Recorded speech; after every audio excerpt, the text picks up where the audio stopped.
sa lahat ng GSIS pensioners, dalawang pensyon na matatanggap pagdating ng retirement, pwede pala.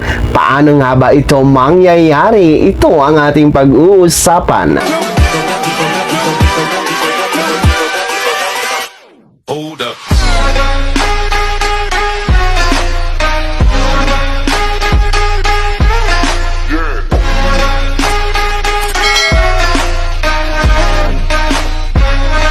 Hello mga ka-vlogs! Welcome dito sa aking YouTube channel. Magandang araw po sa lahat ng mga GSIS dahil kayo po mga pensyonado ng GSIS, maging mga miyembro nito ng GSIS na hindi pa nagpe-pensyon.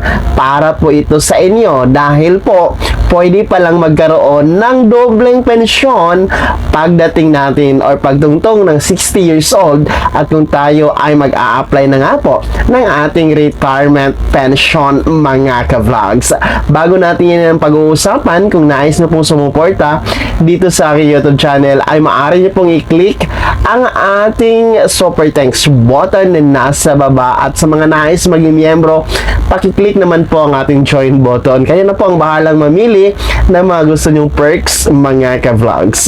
Well, balik tayo dito sa ating GSIS members mga ka-vlogs. Alam nyo ba na pwede pong magkaroon ng doble or dalawang pensyon pag tayo po ay aabot or tutungtong sa 60 years old? Yes mga ka-vlogs, pwede. Paano nga ba ito mangyayari? Ito po ay inihayag ng SSS President and CEO Rolando Ledesma Makasait mga ka-vlogs sa Stakeholders Forum na ginaganap po sa mga LGUs. So, ang sinasabing dobleng pensyon mga ka-vlogs ay para po ito sa mga GSIS members na hindi pa po nakakatungtong ng 60 years old. Well, para sa mga hindi pa nakakaalam, itong GSIS ay para po ito sa mga government employee mga ka-vlogs, na yung mga regular government employee ay protektado po sila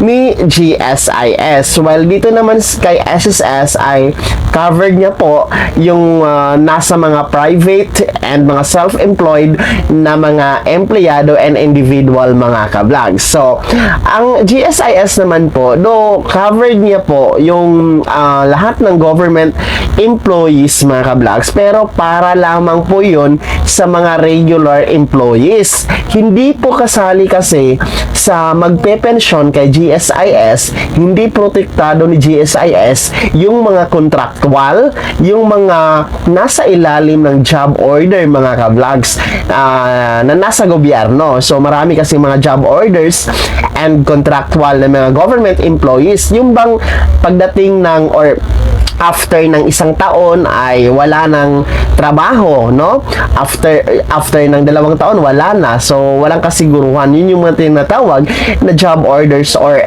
contractual na mga government employees. So sila po kasi hindi sila protektado ni GSIS. Ibig sabihin pagdating po ng 60 years old ay wala po silang retirement na makukuha, wala pong pensyon na matatanggap buwan-buwan kung sila po ay magre-retire na nga po mga ka-vlogs.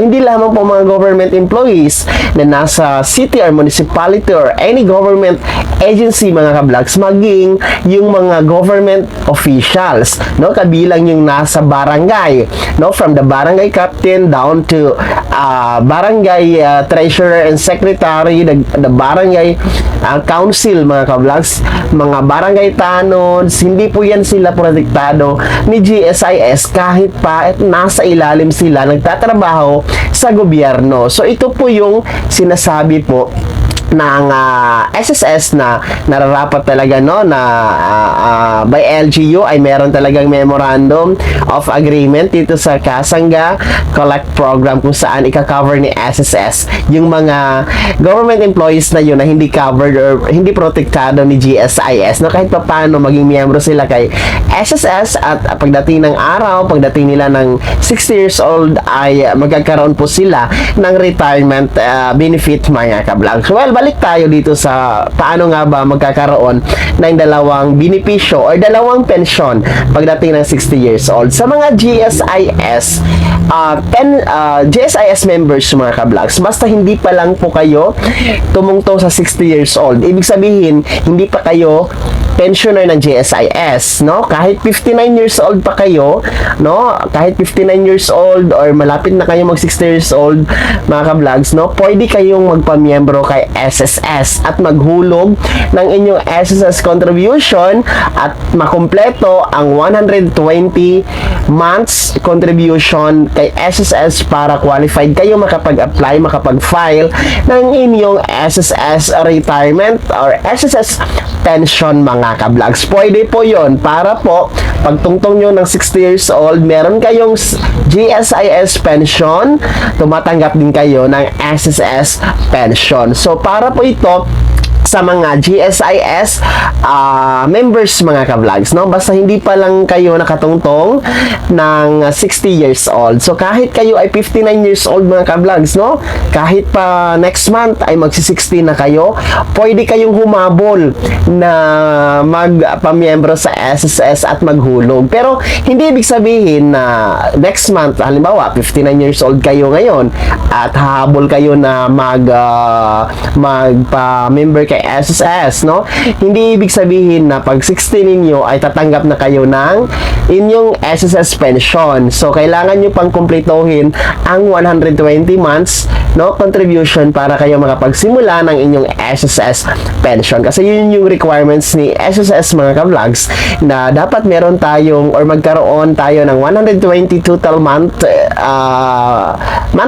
month contribution para po tayo ay mabigyan ng buwan ng pensyon kay SSS. So, pwede po yun, no? Sa lahat ng mga GSIS members.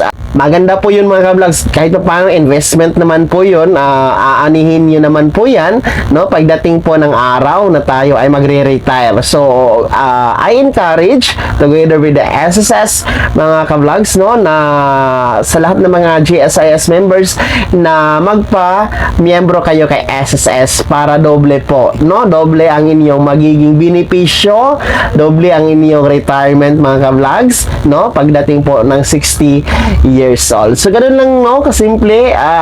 Actually, mura lang naman ang monthly contribution ni SSS, no? Nasa 500 pesos lang naman. Kayang-kaya yan mga ka-vlogs, no? Kayang-kaya yan ng ating mga government employees. Ulitin ko, investment naman po yan, no? Para pagdating ng araw ay magkaroon talaga tayo ng dobleng pensyon, dobleng benepisyo mga ka-vlogs. Sana naging gabay ang video na to kahit paano nabigyan tayo ng idea at nabigyan tayo ng kaalaman. Kung hindi ka pa nakasubscribe dito sa aking YouTube channel ay click nyo na ang ating subscribe button na nasa baba. Huwag nyo kaligtaan na i-turn na ng notification bell, ilagay nyo sa all para updated ka sa lahat ng mga videos na i-upload ko. Maaari mo ding i-like ang video na to. Kung meron ka pang mga katanungan ay maaari mong i-komento sa comment section na nasa baba. And you can follow me sa aking official Facebook page na nasa screen nyo. Muli po, ako si Daniel Timpawa na nagsasabing dito sa aking YouTube channel, Pawang Katotohanan at lahat totoo lamang.